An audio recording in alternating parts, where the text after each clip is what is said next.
Bizarre Brain Comics. Oh, yeah. Oh, hey. Hello, my comic book friends. And welcome to Bizarre Brain Comics. I'm Gary, your host. And this is where I like to take a look at some older comics, talk a little bit about the characters and creators, and examine the stories and the art. This time, we're going to take a little look in the pages of this big book right here. And this is Marvel Treasury Edition number 9 from 1976. Giant Superhero Team Up. But that name is a misnomer because it's not a team up. It's versus. All these stories are superheroes versus superheroes. With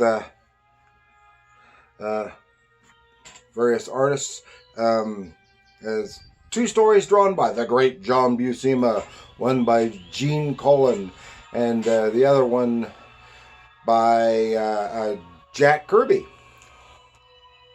So, we're going to look at one of these stories, but here we go. Okay, and here you can see this has a very active and dynamic cover by Gil Kane, and it looks like it's John Romita Sr. doing the inks. You see the front and on the back. Here, of course, it wants to fall over. Each story represented by an illustration.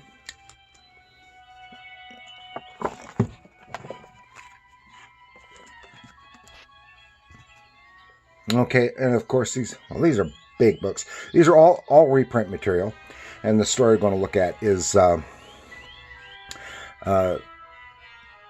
Submariner versus the Thing. I mean, you can see them right there. Yeah, there's my sub-bubbler, and there's my blue-eyed thing. And I lost my train of thought. Oh yeah, and this story is drawn by, written by Stan Lee and drawn by John Buscema from the Submariner number 8 from 1968.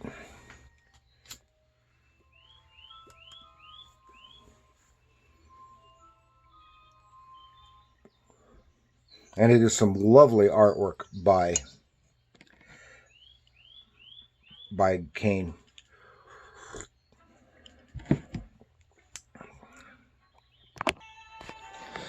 Okay, there we see, and here's the first page, splash page, and it's not like a usual splash page where you see a bunch of what's going on or a hint of what's to come. And in a way, it is, but because here we see the crumpled up front page of the Daily Bugle said, "In the rage of battle," as the Submariner and Thing fighting, and we see some hands, some female hands in the background, writing in a journal. And here we go. They're in the journal, and whoever is writing this says how this story involves her, and she must go back, and she tells how we have a flashback on how the actual story began, which is at the tail end of the previous issue, when the villain, who was being possessed by some kind of evil helmet, had committed suicide by throwing himself off of a building, and it's called the Madman called Destiny, and his fiancée, Atlantean princess Lady Dorma, she then collapses. She's because she requires some kind of medication to allow her to exist outside of the water and able to breathe the air. And so Namor picks her up and they're taken off, but obstructed by the cops. They don't last. He takes off, and the other lady who he's with, who tries to head the cops off, arranges something, and just a few blocks away in an alley, she picks him up in a cabbie, takes her to her home where Dorma has been staying with her. Get the pills. She takes the pills and she's going to relax. Now this is good, very good visual storytelling, panel continuity, and John Buscema was a master of that. Here you can see the stark drama in the expression on his face, and then the marvelous way, you can't see as much here as in some of them, but he was also a master at having his characters slumped in semi-relaxed poses, where they would sit and the like, while still expressing a sense of tension that could erupt into action at any moment. Then within the story, we have a flashback even farther to Submariner's first appearance and his early in the 40s and his fight against the surface world, because he considered them at war with him, with pollution and the like, and how the one lady cop Betty Dean became friends, stopped him from stuff, and then having this epic fight with the Human Torch until he eventually became allies in the invaders and fighting the Nazis. Then they hear something about on the radio or the TV about that helmet, because the helmet is odd, and that's when now I says, no, they're going to examine the helmet. No, they can't. And I want to mention here how relatively lean and slender Buscema is drawing Namor here. It actually looks more like a swimmer's body, and he's not as bulky as most other artists, and even Buscema does later, tends to have him very large and bulky. But here he's leaner, more slender, and then we see that they're trying to get someone to transport this helmet. Avengers can't. And Ben Grimm from the Fantastic Four, he volunteers because he ain't got nothing better to do. So here we are again. The semi-relaxed poses of these characters, the facial expression, and how Ben loves his cigars. Yeah, I understand that. And again, the way he sits in a relaxed position. And he gets on this little flying hopper thing, takes off to deliver him someplace in Washington, when the Submariner, again, that great expression in Namor's face here. He can't stand being in the polluted water of the river anymore. Takes off, and he happens to smash right into the thing, which is when they dives for the helmet, and then they start fighting. Fight. Slam, smash, talk, bicker, smash through a building, smash. Just some great art and storytelling, and his thrilling depiction here. What else can you say? And how they neither of these guys want to fight, but they feel they've got to because the other guy's fighting and all this other crap. And has some little bit of humor with some of the spectators. And wham! Takes on Namor. Boom! He fights back, and then goes into the building and with a power station, slams the thing with a generator. He gets zapped, and then just as he's about to smash the thing with a huge hunk of rubble, here comes this figure. A female figure, and he recognizes her. And here's again the great facial expression on his face as she walks away, and she can get him to stop. He grabs the helmet and takes off, abandoning the fight, leaving the thing there. Then we get back and we find out that this lady was the lady. This old lady was the one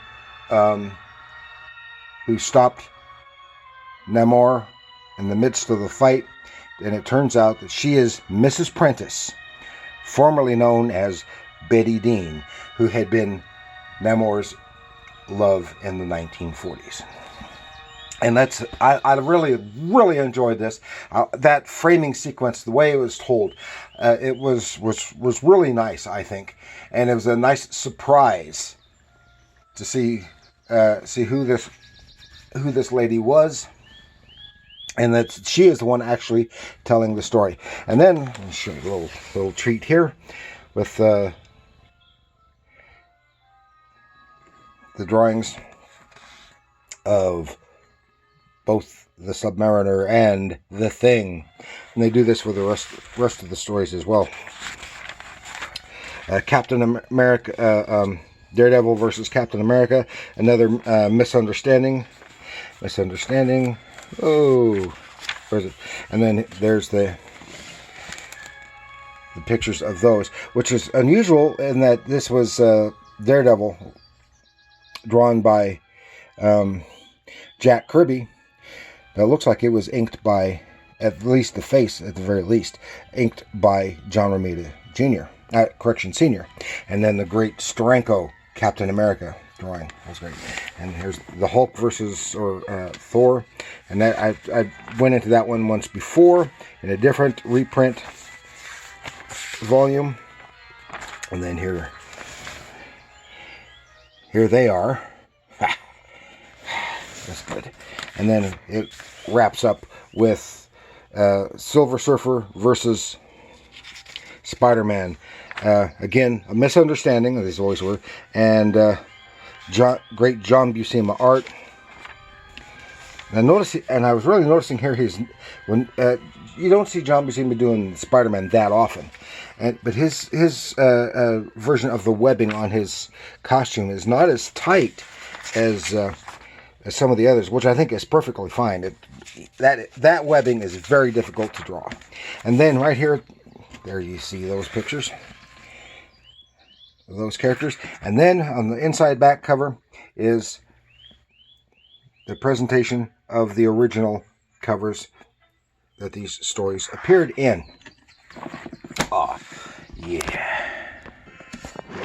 So before we finish this up, you see my character cards that I do here, 5" by 8" character cards, and any that you see here or any on my channel, you can get for yourself at $15 a piece, plus $3 shipping, or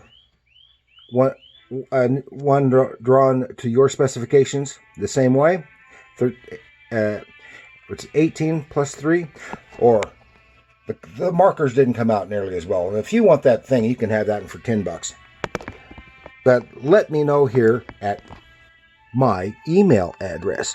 And then that's all I've got this time for the Super Marvel Giant Superhero Team Up Marvel Treasury Edition tabloid size book.